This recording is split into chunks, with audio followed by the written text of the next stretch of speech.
Support for this podcast comes from Frito-Lay and the 2023 Snack Bracket Championship. The Frito-Lay Snack-It Challenge is underway, and fans are voting on their favorite snacks to crown champion. We're talking about prime-time matchups between the best 64 snacks in the land. Will Ruffles Ridges reign supreme? Can Doritos defend their dynasty? Or will Smart Food use their smarts for a surprise upset? Only you can decide. Get in on all the action for a chance to win up to $1,000 or a year's worth of snacks. Let your snacks be heard. Just go to fritolaysnacket.sbnation.com to vote and enter for a chance to win. No purchase necessary. Sweepstakes ends April 3rd, 2023. Void where prohibited. Year's worth of snacks awarded in the form of 52 coupons, each good for one bag of chips. See official rules at fritolaysnacket.sbnation.com. This is the Black Gold Banneret Podcast.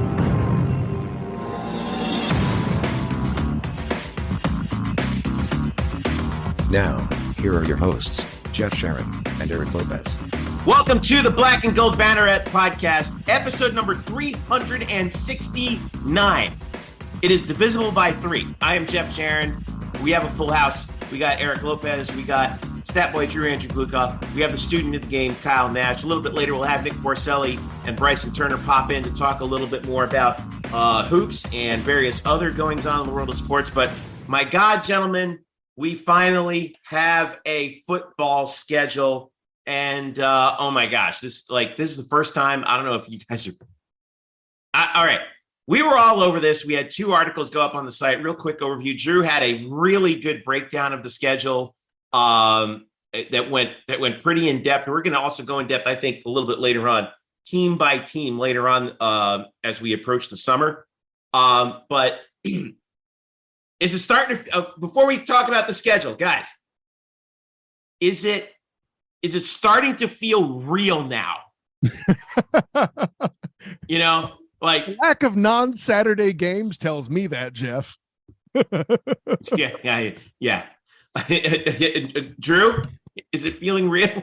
Well, and I've read this elsewhere. This is the first thing that made it tangible. Yeah. Now you have a schedule out. Before it was all. Obviously, you haven't seen the Big 12 logos on campus. Then, I mean, yeah, but you never had a schedule. It's all future stuff. Now you have something in front of you. Right. The logo. Okay, the logo's on the field, and I was at the Hula Bowl and everything. Eric, you make a good point, but like when you see like a schedule drop and you see Kansas, Texas Tech, Baylor, Oklahoma State. Yeah. All of a sudden, it's like, oh my God. Are you saying Oklahoma State's not Temple? He's been waiting for weeks to say. I mean, you know. Hey, wait, you don't have Temple, but you got Villanova. Close enough, right? Oh no, it's a basketball investment. Hush, no. It's all Philadelphia to me. Notice we are going to need a cupcake somewhere in that schedule anyway. Jeez. Notice Drew, how Jeff snubbed West Virginia. I don't think he said them. So okay, that's what I said. There are so many of them I can't even okay. Let's talk about the schedule. I'm just going to go through it real quick. We already knew what the first 3 games were. Kent State, the opener Thursday, August 31st. First meeting between UCF and Kent State since 2004. So we need to avenge that one. Yeah, I was at that last game. So was I. It was terrible. At Boise State, September 9th, in a game that's going to be tough. Back home for that Villanova game in our final tune-up September 16th before Big 12 play opens. Remember, 9 conference games, 5 on the road this year, 4 at home. All right, because it's a uneven conference schedule. It alternates, going to alternate every. It's one thing that I kind of don't like about the Big 12 schedule is that. But anyway, at Kansas State, first game, UCF was 0-1 all time. We're going back to Manhattan when you know the alien spaceship from Independence Day. Brandon Helwig has photos of that. Remember that? That game got delayed by an hour and a half because of that weather up there.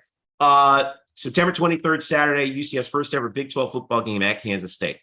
First ever home game in the Big 12 will be Saturday, September 30th against Baylor, who we're 1-0 against, going back to the Fiesta Bowl. Family weekend at FBC Mortgage Stadium. Maybe you didn't get Texas, but that's an excellent history startup game for Big 12 action at the Bounce House. Not only that, but it's the only Big 12 team that was previously, that was in the Big 12 at the time that UCF has defeated. Right. That's a good point. Then bye week, right smack dab in the middle of the season, October the 14th. So six games, bye week, 6 games. That's nice.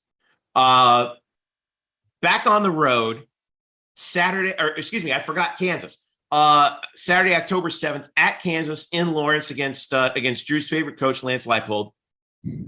I'm totally a Lance Leipold stan, not going to lie. Then comes the bye week on October the 14th. Then you go back on the road for the Sock Bowl. UCF again at Oklahoma in Norman, UCF's first ever meeting with the Sooners, first ever trip to Norman, most likely maybe the only one for a whole long period of time, against Dylan Gabriel and the Oklahoma Sooners, October 21st. Homecoming, October 28th, West Virginia coming to town. All right. Back on the road at Cincinnati and Nippert, Saturday, November the 4th. Wow. All right. Old familiar places. This is the game I kind of have circled on my calendar. November the 11th, Saturday, Veterans Day, at home against Oklahoma State. Respect the mullet, Jeff Sharon. It's going to be monster. I don't know which game is going to be the space game, but that's a very strong candidate, I would say. Not on Veterans Weekend. You're not doing that. Or maybe it might be military. Eric Lopez. Well, yeah. Don't rule it out. Listen, space is a military thing too. Okay. Saturday, November 18th at Texas Tech in Lubbock. Last road game of the year before UCF comes home. Thanksgiving weekend, Saturday, November 25th. By the way, all these games are timed TBA against the Houston Cougars. Ostensibly, Eric Lopez. Houston is our rival. That's right. In that case, it's correct. So, for my money, if that's not the space game, Houston, we have a problem. But it's senior day. You've been sitting on that, haven't you, Kyle? Well played, right, Kyle. No, listen, Kyle, I'm 100% on board with you on that. 100%. But this time last year, Eric Lopez and I were having many lightsaber duels about how marketing gimmicks and all of this don't matter. But this is the kind of stuff that makes new traditions. That's all I'm saying. I mean, no, you're right. I just don't know how you're going to pull up the space game and senior day at the same time. That's the thing. You know what? We're not taking care. The Big 12 championship game is scheduled for December the 2nd, Saturday. It's going to be at AT&T Stadium in Arlington. All right, Eric, I want to start with you. First impression seeing this thing drop. It's the most excited I've been about a Thanksgiving weekend football game since 2017. So finally we have an interesting game. About time. And I actually do think if you're going to do this space thing you guys want to push, do it for the Houston game. I mean, if you want to do it for Villanova, that's fine too, actually, because that might get people interested in that game. I also think this. Baylor home opener, very fitting, 10-year anniversary of the Fiesta Bowl. Easiest marketing. Bring back the 2013 team, honor them at halftime of the Baylor game. That's you're welcome. I just did everybody's marketing job. Thank you. Hire this man. It's easy. Look, Oklahoma, forget the quarterback situation. This is Oklahoma. This is the biggest road game UCF's played since Michigan in 2016, regular season-wise. I mean, this is a big brand in Oklahoma. To me, that's the number one. I could tell the feedback from the fans. That's the game everybody's going to be the most excited. That's the game that I think UCF fans will travel to the most. Yep. Kansas State is the Big 12 champs to open. So that's interesting. They open there. With respect to Drew's coach, Lampold, the only time I'm going to be excited about Kansas is when it's in the hoop. By the way, the first 2 games are against the last 2 Big 12 champions, Kansas State and Baylor. I will say this schedule, pretty manageable, all things considered. Pretty fair and balanced. No back-to-back road games. You look at the November cold games, Texas Tech. It's not Ames, Iowa. But it gets pretty chilly out.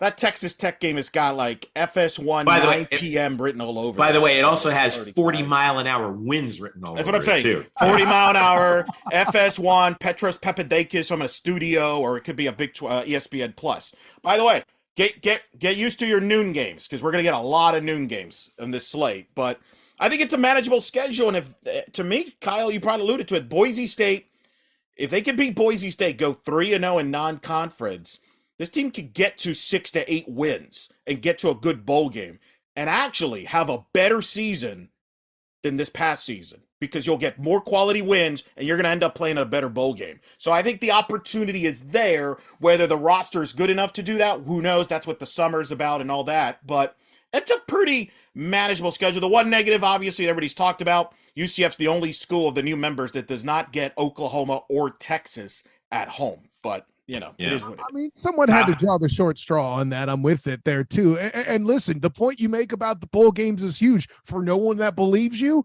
a 6-7 Oklahoma, after they lost to your Knowles, Eric, played right here in Orlando in the Cheez-It Bowl. So, yeah, you're that's spot on, man. I wanted to go over some things here real quick while we had the chance. People wondering about, like, well, how good are the teams that we're playing? I'm just going to throw out the records from last year. Mm-hmm. Kansas State 10-4, 7-2. Baylor 6-7, 4-5. Kansas 6-7, 3-6. Oklahoma 6-7. West Virginia 5-7. Cincinnati 9-4, but in the American.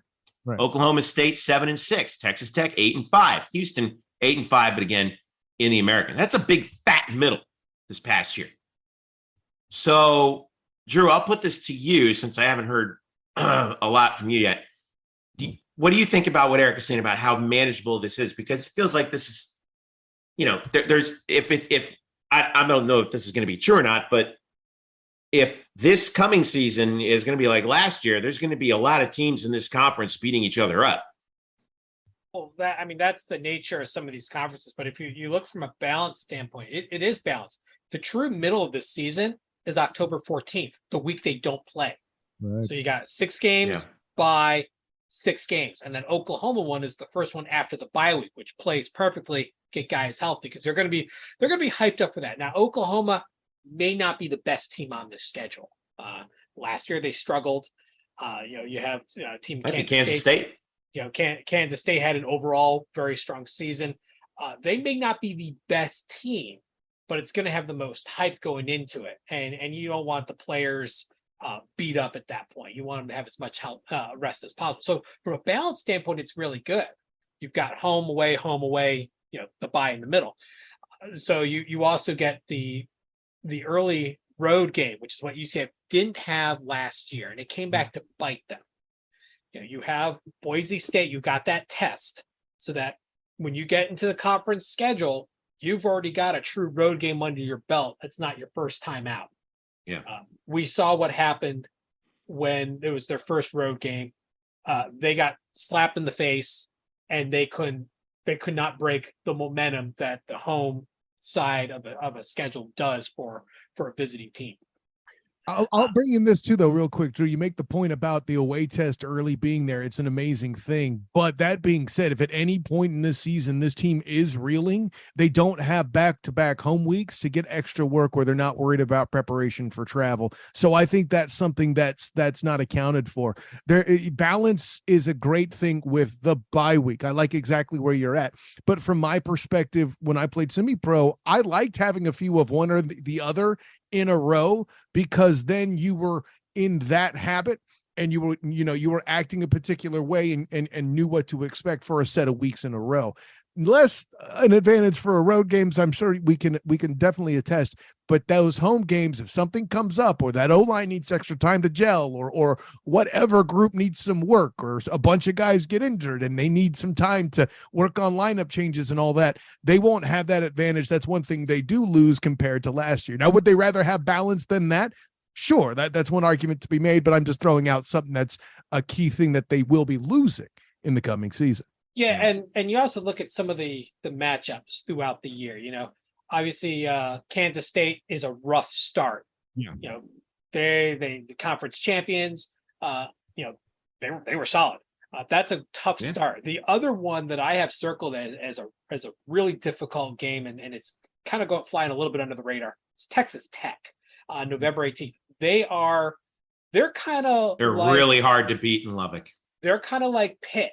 In the fact of they specialize in disrupting seasons and beating ranked teams and teams that aren't supposed to be. They do. Last season they beat Texas and Houston. Both were ranked at the time that they played. They beat Oklahoma. I mean, they had a solid year from a spoiler standpoint. That's what they do. They spoil there. They do just enough to break your heart. And being the second to last game, if UCF gets a hot run, and they could, Oklahoma State was in absolute free fall the second half of last year. The question is, will they stop the bleeding? They had a number of players in and out. It's going to be so much that was tied to injury. We got to be careful with that. Yeah. They a lot of players in and out. We'll see how they come out. But I mean, that was a team in free fall. Cincinnati starting over with a new coaching staff. West Virginia probably about to fire a coaching staff. So you have teams are in flux. Baylor, good team, had a rough season. They struggled. You have Kansas, which is a program on the rise. But remember, they only had 6 wins, and that's the best they've done in a while. So the Big 12 is so volatile as a confer's too, Drew. Well, yeah, it is. It always has been when you really think about it. It's where defenses go to die. So, UCF's going to be hard pressed to find a way to slow down some of these offensive teams. So you've got a lot of programs in flux. I mean, Oklahoma won 6 games last year. They were supposed to be a team in a national title hunt. And they have a lot of injuries, but they have hard injuries. Be careful with that. Yeah, part injuries like that. What led to the Red River shootout? That was a Red River blowout. But they've also had some very competitive games. So you have teams that kind of played a little outside of how they normally play, and you're gonna have that question mark of who's UCF really going to be seeing, when they play these games. I want to go to Eric here. Eric, you've been paying very close attention to the inner goings on of this schedule, which was supposed to be out a while ago. And there have been some, how should we say, machinations behind the scenes about who's going to play who and what and when and where and all that. So I'll pose this question to you. What the hell took so long? It's called you're negotiating with 2 partners that are about to bolt in Oklahoma and Texas. That's what delayed this, basically. I mean, there was some other minor stuff. There were some schools in the Big 12 that wanted certain matchups, etc. But I think they all wanted us, right? Well, let's put it this way. We're not hosting a team. But yeah, I think the question is Oklahoma and Texas going to stay here? How long are they going to stay? And everybody that I've talked to within the league suggests that they're pretty much going to be a done deal here because all parties want to move on. And actually, when you say a done deal, when? That's the question. It depends on when, Dennis Dodd or Pete Thamel want to break the story. But I think it'll be soon. I think we're going to hear something in the next few weeks or months that Oklahoma and Texas will move to the SEC a year earlier. So they'll still be in the league next year. But for 2023. Right. The fall of 23 into the spring of 24. But I think that OU and Texas will be in the SEC by July 1st, 2024, which is the year that the playoff expands. And UCLA and USC go to the Big Ten, which will be on Fox.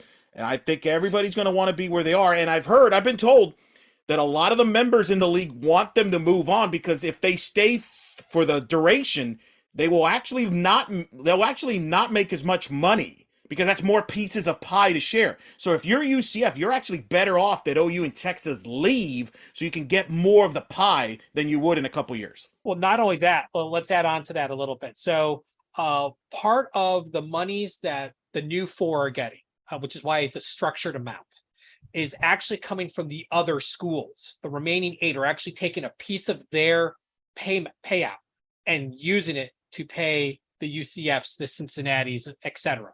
So if Texas and Oklahoma leaves, and they're guessing it's going to be about 60% or so of what's left, of what's owed.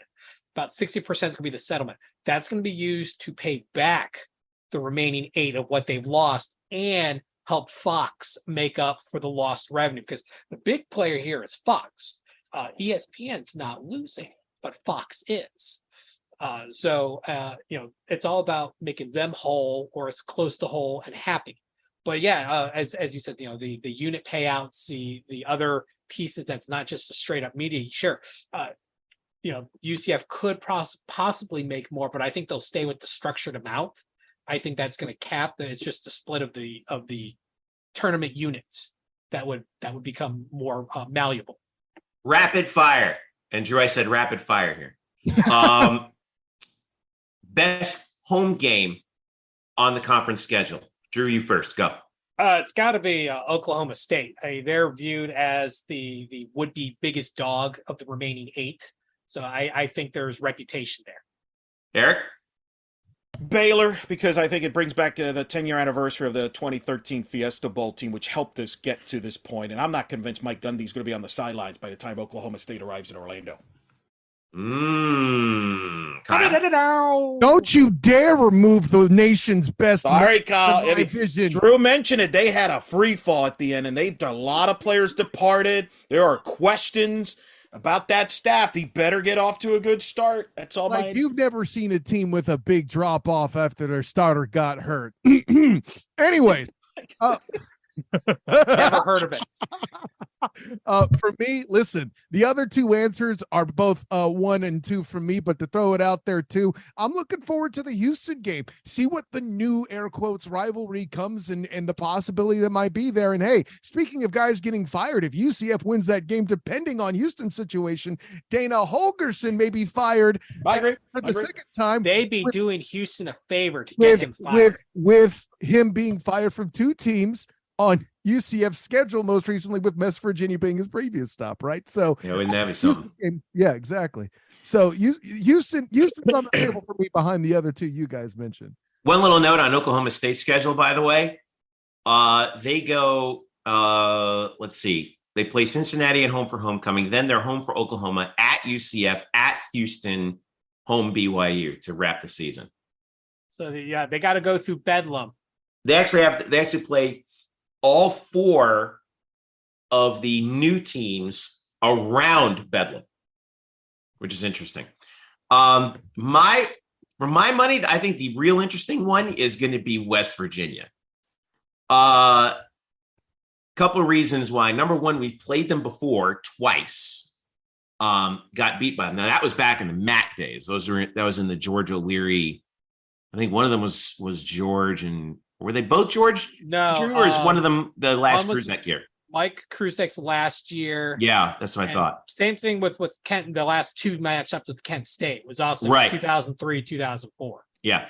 I think West Virginia is actually going to be the really interesting one because there's kind of something like, I don't know, there's something cultural about the eastern part of the Big 12 that's kind of like, and West Virginia kind of has that old Big East. Yeah, might want to beef up the security in the stands for that one, though. Might want to hide all the couches. Yeah. No, we're not going to be in Morgantown. I mean, it's But no, anyway, visiting fans hide all the couches. Well, listen. Aside from that, like I think that Oklahoma State game is going to be. Okay, real quick, just give me the name. Which of those 4 games is going to be the most attended? Kyle. Baylor. Eric? Baylor, because it's the first Big 12 home game. Yeah. Drew? Baylor. It's timing. It's all timing. I'm going to go out on a limb and say Oklahoma State. I don't know why. I just have a feeling about that. No love for Villanova, huh? No, not at all. Not at all. How about us going to the old Big 12 schools, huh? Villanova, West Virginia. By the way, all conference games on Saturday. That's right. For a change. It's been a while. As far as we know, Eric, is there a possibility that they might flex? No, not the Big 12. Our good friend Brandon Helwig actually reached out to John Heisler. The Big 12 pretty much has sent out all their Thursday, Friday games. So this is it. The only game that could cement. Yeah, not counting Hurricanes. We don't need to get into that. The only game that I don't put that evil on us. Don't you dare. We are in Florida after all. Carry on. I mean, Eric Burris is going to give us an update in 5 minutes about the next hurricane. So Boise State's the game to watch. Boise State has not announced their schedule. That's because I know there's people, Kyle, that wants to go to Boise. Might want to wait because as of now, that's a Saturday game. We'll see if it stays. That's the one game that could change. Obviously, the opener or the home opener is a Thursday, whatever. But the Boise game, don't be surprised. That could be moved to Thursday or Friday or be a night game Saturday. But that's the one game I think that could change. 4 teams on the schedule UCF is playing for the first time ever. Kansas, Oklahoma, Oklahoma State, Texas Tech. So just want to get that little nugget out there. Watch out for that Boise State game to get stuck on CBS Sports. Oh boy, Network, oh, gosh. CBS Sports Network. No, you laughed. If it stays on that Saturday, that's a prime time CBS Sports Network feel to it. And I agree with you. They're the primary television partner. Them and FS1. Right. Correct. Right. I agree. Which brings us to, obviously if we're going to, survive this schedule, we're going to need to plug some holes in the depth chart and in the roster. And, UCF did that. Did you realize that this week was National Signing Day? Like the actual National Signing Day. UCF brought in one high schooler and 10 transfers officially. The high schooler is one of note, Andrew Harris, 6'2", 210 linebacker from Lake Brantley in Altamont Springs. Now, he was his twin brother. What's the twin brother's name, Drew? Do you remember? Michael. Michael decided to go to, so Michael decided to go to Maryland. So the twins are being split up here, but that was by their own choice. Andrew is coming to UCF. The other transfers, now you've seen them on our transfer portal tracker on blackandgoldbanneret.com, courtesy of one Bryson Turner. Check it out, Kyle Nash. You wanted some beef? You got some. Amari Kite, 6'7" offensive lineman, transferred from Alabama. Marcellus Marshall, 6'5", 310 offensive lineman, transferred from Kent State, originally from Morgantown, West Virginia. How do you get out of West Virginia, Scratch? Drake Metcalf, 6'2", 292 from Orange, California. St. John Bosco transfer, I think junior college out there. And a key one here, and I really like this guy, Bula Schmidt, 6'1", 294. He's a center, keeping the Hawaii pipeline going. He's from Wahiawa, Hawaii, transfers over from Fresno State. So he takes over for the erstwhile Matt Lee in center. And he's actually been all conference in the Mountain West before. So I think he's going to be pretty key. But Kyle, I defer to you with these four key offensive line. Obviously, there's some other guys. Trent Whitmore comes over from Florida. I think his dad played at UCF from before, if I'm not mistaken. His dad played football at UCF. His mom was the star volleyball player at Florida, Missy Whittemore, who was roommates with former UCF head coach Mick Fitzgerald. Great drop. And some of them watched some movies that starred Kevin Bacon. No. Also three other defensive backs, a long snapper in Gage King. And then also we talked about Whitmore. So that gets us to where we're at. All right. Offensive line. Go, Kyle. I mean, for my money, listen, I'll say this much. And I need to watch more tape on them overall, but like you get anybody that started games in Alabama, that's a win. I don't know about a 6'11" center, but I like the sound of anybody who was all conference. 6'11". Did I say 6'11"? He's 6'1". That's much better. Thank you. But so with that in mind, replacing Matt Lee was going to be the toughest task, and I'm glad they got to it quickly with a guy who certainly has a decent resume under his belt. And the Stanford kid I'm very excited about as well. Not that the Pac-12 is known necessarily for great protection, but at the end of the day, if the reputation of a Stanford institution and the intelligence associated therein, quicker to learn the book, quickly to get in the game, and fill in what was another need at the guard spot with the departure of Sam Jack here, finally leaving UCF. So they got the right holes filled. I don't see a JUCO transfer starting at a tackle position. So that's all an improvement for my mind for the moment without having seen anything from camp or anything like that. Right. I should mention Drake Metcalf. Yes, he is a transfer from Stanford. His official bio said St. John Bosco, but that was his high school. He did transfer over from Stanford, which I'm all on board of. Drew, thoughts on some of these guys, particularly in the defensive backfield, shoring up some of the depth there? Let me first touch on the offensive line. The guy I have circled is Marcellus Marshall from Kent State. This guy along with the rest of that unit, put together a really good running back attack. They had a lot of yards and played offensive tackle. There's a need there.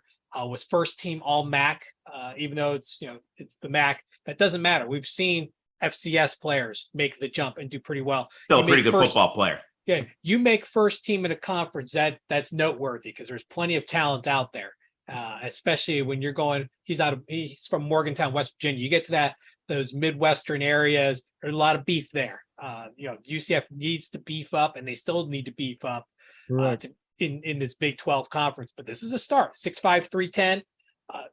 There's size there. You're talking about defensive backs. You got experience in Jair Wilson from East Carolina. Was a letterman for 4 years. He spent 5 years there, so he's on his last year. That adds to the experience factor that UCF has lost. They're a very young group right now. Jair Wilson, by the way, in the game last year, he had a fumble recovery and an interception against us. He did. If you can beat him, why don't you also join them? Yeah. I think that experience is going to really play out in the long run to help UCF manage that transition, as some of those are like Jakari Henderson get a little more experience. Yeah, experienced guy fills in that. I think he fills in that hole where Devontae Brown left too. I think that's the other thing that's really key. Eric, thoughts?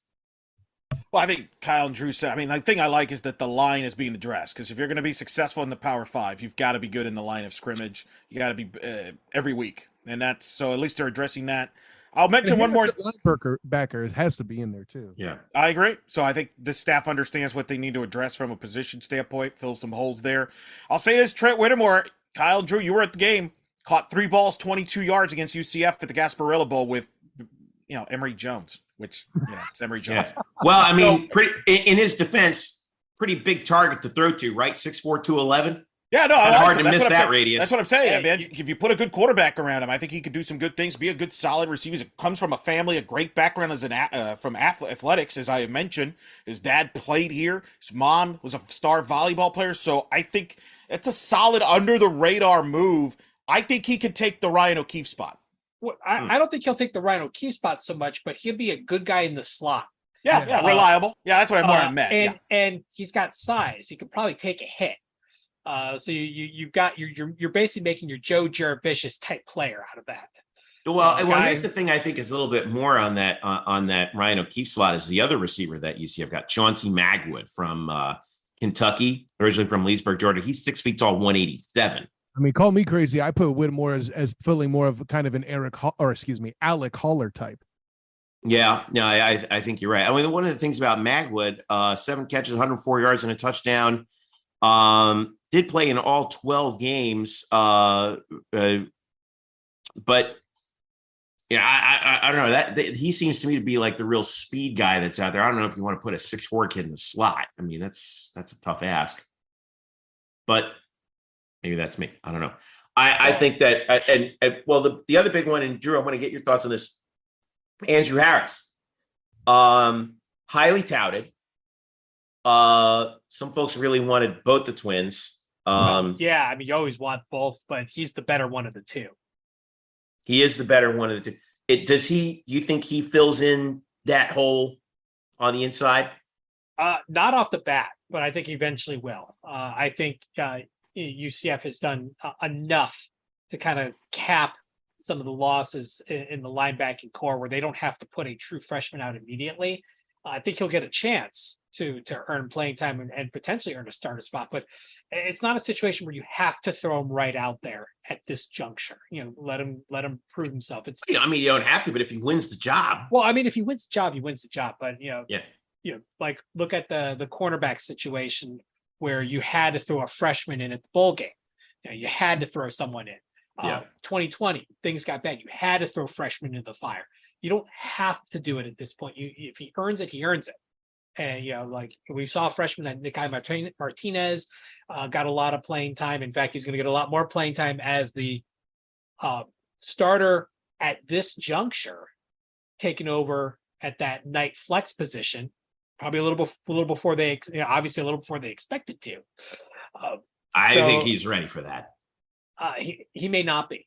But that's a hard position to fill. It's a really hard position to fill. And you may want to use one of these larger size transfers to try to do it, because you need the speed of a defensive back. You need the technique of a linebacker, and you need the size somewhere in between where you can hit like a linebacker, but still drop back and not lose that speed coverage. It's not an easy position to fill.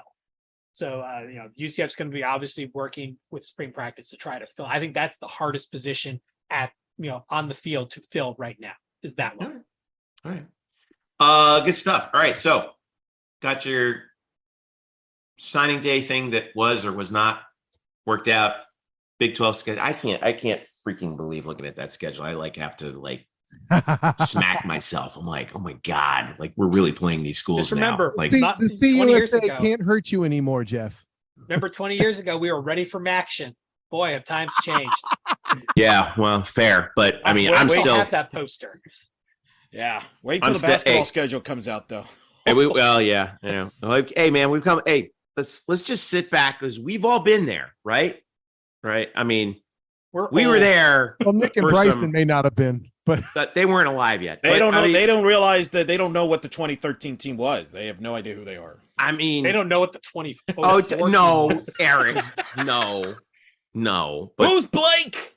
But those games in 01, 02, 03, man, in the Citrus Bowl. Whew, well, I mean, we've come a long way. Hey, as long as you're not having your top wide receivers moving to the defensive backfield because your team is so thin. That's how bad things were. Yeah. All right.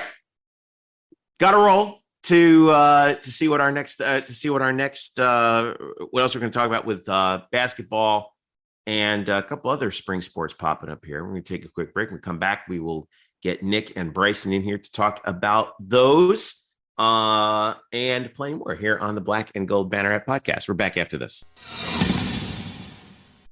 Today's episode is brought to you by Cars.com. With over 2 million vehicles and 50,000 more added every day, Cars.com will match you with the perfect car for you, your budget, your life, your style. And if you're ready to say goodbye to your current car, Cars.com will get you an instant offer to cash it in. Just start by entering your license plate and get matched with a local dealer who will write you the check. So whether you're looking to buy or sell, just go to Cars.com. It's magical. We are back here on the Black and Gold Banneret Podcast. Jeff Sharon and Eric Lopez with you. Drew and Kyle have dipped out, and in their stead, we have Bryson Turner and our new guy on the roster, Nick Porcelli, in the house. We managed to pull him away from the Daily Stampede, where he wrote way back when he was a wee youngin'. He has since matured and found himself on the proper side of the war on I-4. Nick, welcome to first go on the show, man. Welcome aboard. Thanks for having me. Excited to be here.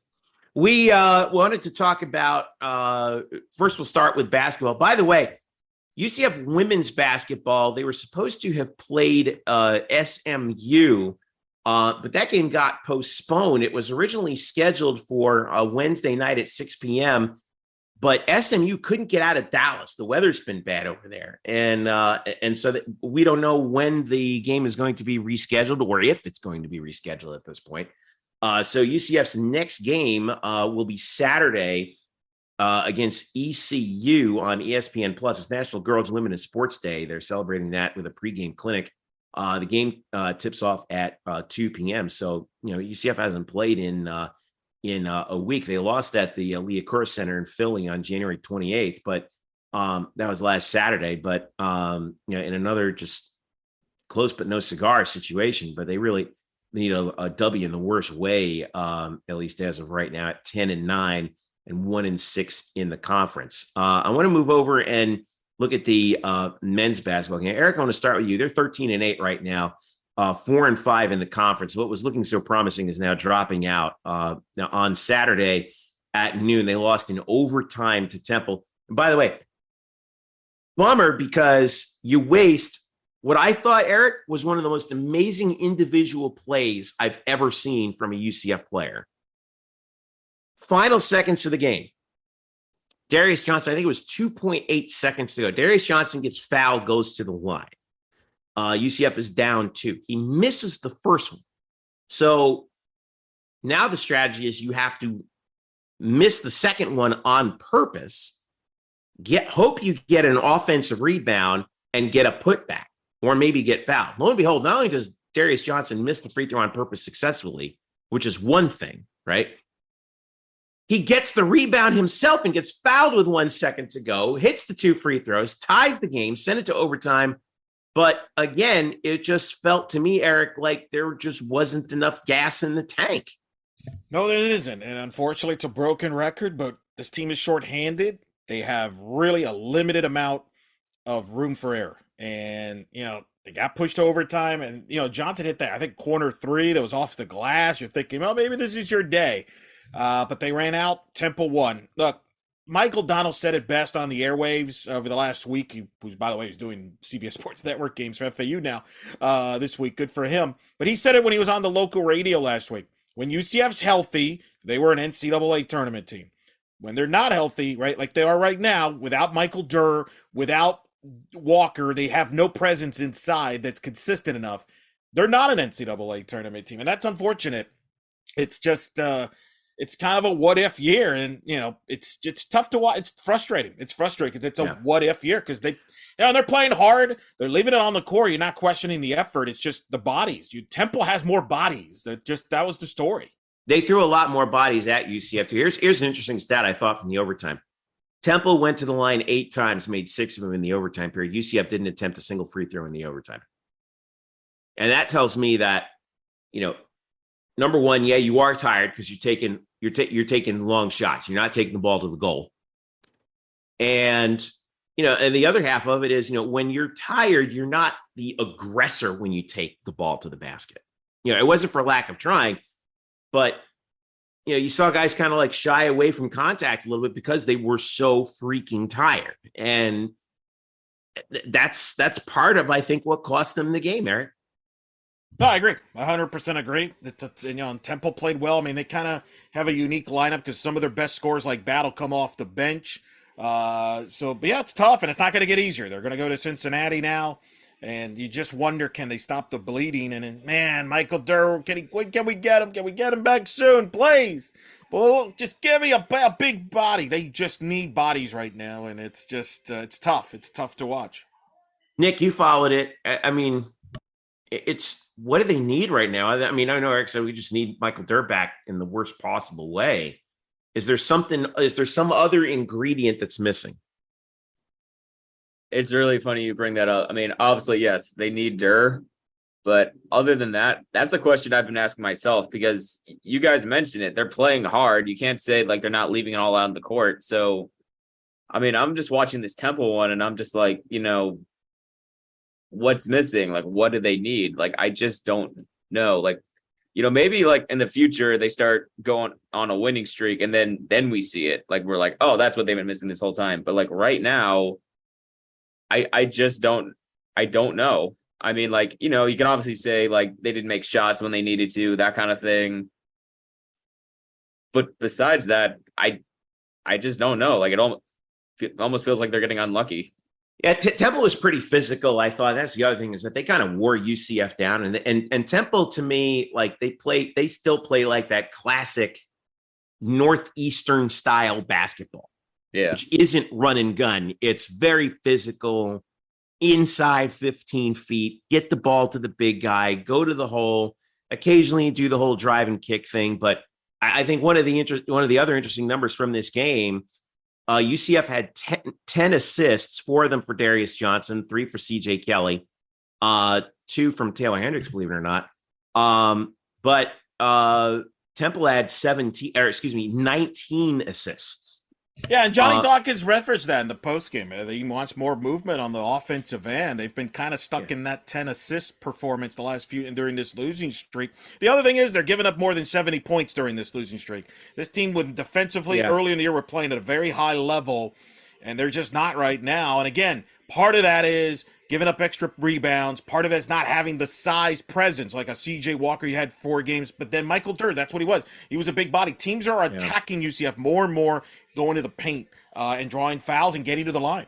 Yeah, I mean, and Lahat Chun, God bless him, started and was more or less, I mean, I don't know if you could call him the 5. He's more of a stretch 4, but, I mean, Lahat Chun out there playing 34 minutes. I mean, that's not ideal, in the situation. And, I mean, And by the way, Taylor Hendricks played a full 40 minutes, but man, they did a good job on him. Held him to 7 attempts from the field. He still had 11 rebounds with 6 points. But yeah, I mean, they just keyed on him on the inside and made it happen. Bryson, last word with you. What's the last? Well, let's look at the schedule that they have coming up, Bryson, before we kind of wrap it on this team. They're at Cincinnati on Saturday at noon, ESPNU for that game, and then Wednesday at Wichita State. This is a tough 2 games on the road. Like, those are 2 brutal places to play. Any word yet on whether we might see Durr back? When Dawkins first talked about Durr being out for a while, he mentioned that it was going to be for a couple of weeks. I think that we want to just take it by ear if we're going to get Durr back or not. For me, if I were to ballpark it, I think he could probably be back for Wichita. I wouldn't say it about Cincy. I don't know. Maybe that's just a gut feeling. But until UCF can get Durr back, teams are just going to keep going with that same strategy of attacking them on the side and just pound the rock. For Taylor Hendricks, because Taylor Hendricks is, with the Eric, you mentioned that this is a what if year. You look at the NBA attention Taylor Hendricks has been getting. If he's a one and done, then this 1 year that we had an NBA level talent like Taylor Hendricks, and unfortunately he's the only guy in the front that could actually, do it, and everyone else is hurt. So it's an unfortunate situation to be in, but I think until they get Michael Durr back, they're just going to need to really hold on the front court just to see if they can. It's also a lot that they're putting on the shoulders of a true freshman, right, Eric? Oh yes, very true. And to be fair, talking to Taylor Hendricks post game, he is a very well done in post game. Taylor Hendricks is an amazing player already as a true freshman, and he's really stepped up as, I would argue, a leader on this team despite being a true freshman, despite his youth.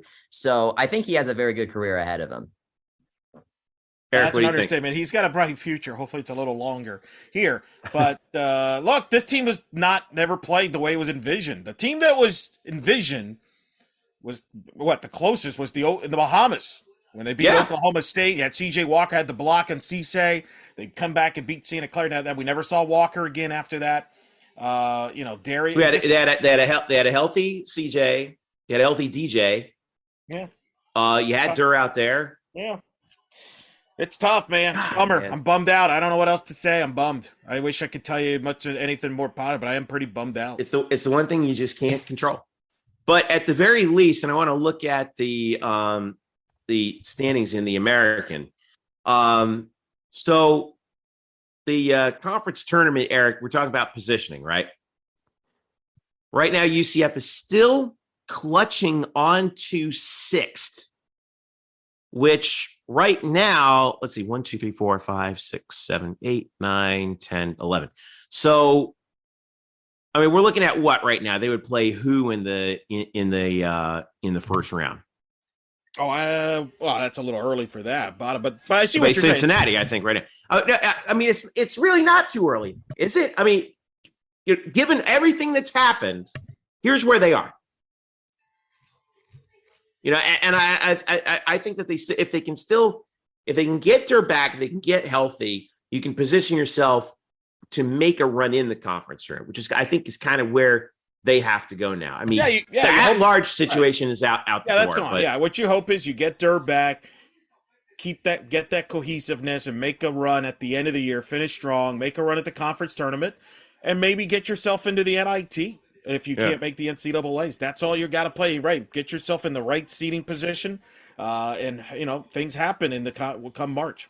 Yeah. All right. Well, again, next game for UCF men's basketball at Cincinnati, 12 noon Saturday, and then at Wichita next Wednesday. And let's hope they can pull a rabbit out of the hat here, because the number of games is starting to dwindle now. Moving right along, I want to go to Bryson here, who always keeps his eye on UCF Track and Field as the indoor season is well underway, and we're going to talk about tennis here in a little bit too. But where are we right now, Bryson, with the indoor track and field season? Because as we head into the month of February, few more meets to go here, and then it's NCAA time, or rather AAC time at the end of February. But again, the team is split up, at least as of right now, between the Celebration Point Indoor Classic, which is in Gainesville, and then the Crimson Elite Invitational. How is that? Tell me about how that's working, because I see it says multis over there with Harvard. So how is this working right now for UCF Track and Field? So track and field, Jeff, and I actually talk about this with Dana Boone on the Black and Gold Banneret YouTube channel when I preview the team with her. So go to check out that video to kind of get a better understanding from her how the position groups work. But basically, track and field is split up into different position groups. There are the throwers, there are the sprinters, there are the distance runners, and there are the multis. The multis are the pentathlete, heptathletes. So these are one. Okay. So that, and UCF has two of them, Holly Cassells and Natalia Madison.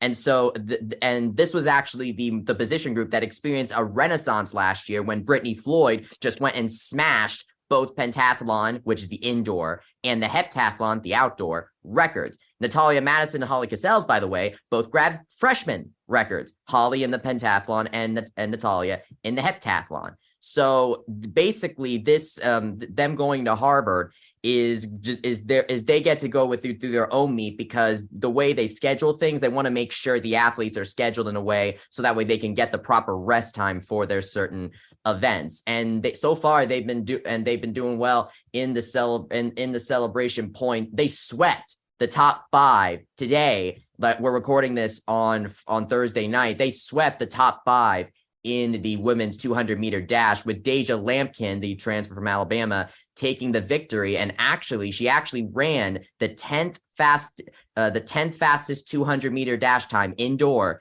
in program history at 23.58 seconds. So well done. Nice.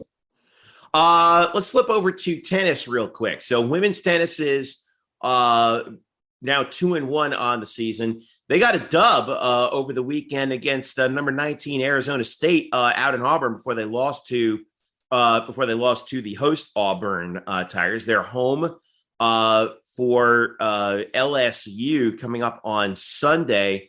And Eric and Bryson, you guys have been following the tennis teams, at least to this point. Once again, the women are off to a good start, but the men are kind of trailing right now already. 1-3, lost to number 2 Ohio State, lost to Tulsa. And on ITA kickoff weekend. So they got to get their feet back underneath them, and it's not going to get any easier because they have to go to Illinois, but at least they have some time off. They don't play again until February 10th, but women's team off to another good start. What else is new in UCF athletics? I mean, Brian and company, big win against Arizona State. They look to be a team in the top 25, just like other women's sports, Bryson. That's the story. I mean, we'll talk down the road about women's golf. Of course, softball gets going next week. They're in the preseason polls in the top 25 in every poll.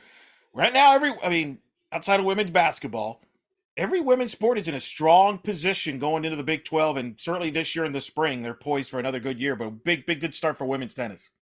Yes, for sure. The ITA women's tennis rankings came out yesterday on February 1st, and UCF moved up 2 spots to number 21 in the rankings there. Well deserved. One thing that I'm noticing is Marie Mattel and Noelle Sidanova in their doubles pairing, they held their own against the number 9 ranked doubles pair in the country. They couldn't finish the matchup, but it ended 4-4. It was all tied up.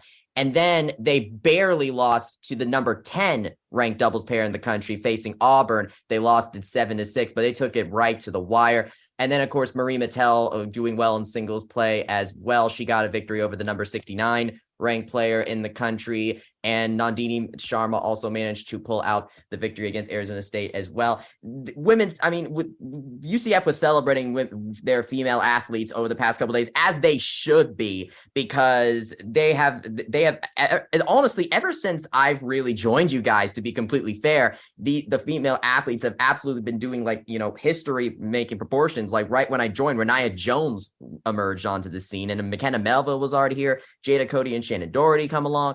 it's amazing to watch these women's teams do that. And sadly, women's tennis kind of gets shuffled under the rug when it comes to these things. But arguably, not by us. Yes, indeed. But arguably, you can say they started this, because ever since Brian Kanyeko has been there at the head coaching position, women's tennis has been performing very solidly. Yeah. You know, else has been performing pretty solidly. Golf teams over the last few years. They actually start this weekend. The men are starting with the John Haidt Invitational, Hayt, John Haidt Collegiate, at Ponte Vedra Beach, hosted by UNF. That's Sunday and Monday. The women get underway at home. Eagle Creek, UCF Challenge, February 6th, 7th, February 5th, 6th, and 7th. So Sunday, Monday, Tuesday, kick off their season. We'll be talking about golf pretty soon. And last but not least, we got to talk about soccer. And this I want to turn over to Nick, because we got a lot of stuff to talk about in soccer on both sides. Nick, what you got? Well, first of all, one of a former UCF alumni, he represented our country, Sean Johnson. He started in goal in a friendly against Colombia. It was a 0-0 final score. I believe Colombia, they put 12 shots, one on target. He had the shutout. But most notably, he is now increased his shutout streak to 759 minutes, which is the longest shutout streak in U.S. men's national history. Isn't it true that, Nick, Sean Johnson has never allowed a goal for USMNT? Is that right? Yeah, that's what it says right here on their Twitter. Yeah. Sean Johnson is not allowed to go. Maybe Greg Burkhalter should have played him in the World Cup. You're not kidding. Like, what? He's got his own problems. I will. To be fair, like, he hasn't played like that many games, like as a starter. But like, yeah, he was on the World Cup roster. He just didn't start. But I mean, literally, this shutout streak started back in the year 2011. So this is right. He hasn't had a lot of swings, opportunities, or caps in the games. There, he's kind of like the old Quadri Jones stat back in the day. Jeff, your favorite stat? Yeah, when he was like UCF's all-time leader in passing rating, because he was like 2 for 2 for 150 yards and 2 touchdowns. Correct. Right. But like, my frustration is Sean Johnson's been the best goalkeeper in the MLS. Won a cup 2 years ago, got him to the semis. He's now moved on to Toronto. We'll see how that goes.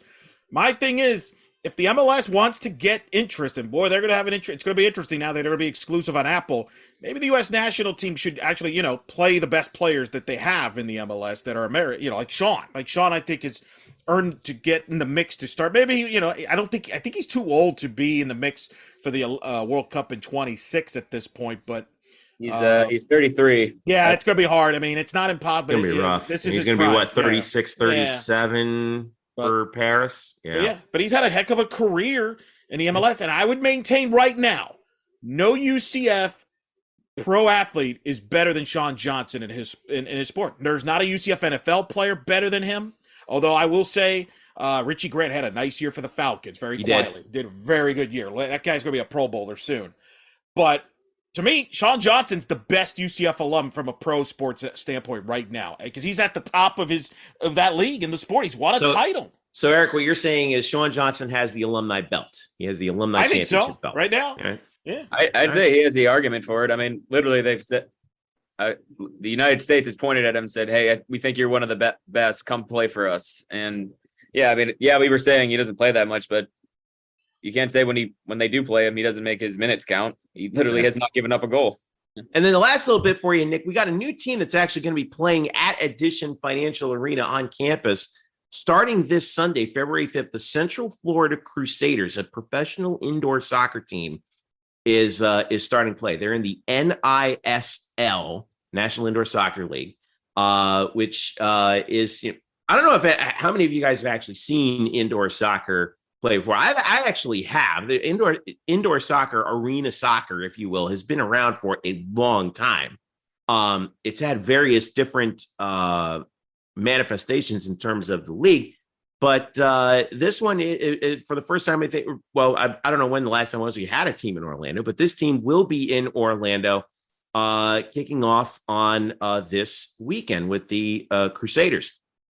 Now they are in solid branding, all right, black and gold. I see swords and shields all over the place. They also here's an interesting thing about that I think is really cool. The league has both men's and women's teams, and they play double headers. Now, the first game is going to be, or the first double header rather, is going to be Sunday, February 5th. They're taking on the Memphis Americans. Now, look at that, UCF and Memphis. And also of note is some former UCF players on the rosters. And Nick, there are two, or rather three in particular that I take a look at. Number one, Bridget Callahan, who's on the one women's team. She played at UCF and actually was on the Orlando Pride for a minute. She's one of four former UCF players on the women's roster. Lauren Sobel is there. She's a defender. Michelle Mello is on there. And Yvonne Hayes, formerly Yvonne George, who's the team captain. She will be on the roster as well for the women's team. Pretty good little lineup that they have here for the women's team. And then on the men's team, I'll give you a chance in a second, Nick, but on the men's team, at least as of right now that I don't see any UCF alums on that side, but yeah, I haven't been able to find any UCF alum either, although they do have a player who has connections to Orlando. Will Johnson, he played in 75 games for Orlando City, and that was just part of his pretty long MLS career. He's had stops with Real Salt Lake, the Portland Timbers, and Toronto FC. Yeah, midfielder originally from Toronto out there. So what do we think about this? I mean, I'm always in favor of this. I love having more opportunities for more athletes, not just, and I'm on the record, obviously we talk about it in football, but also, in soccer. And it's not just the nostalgia play, it's fine. But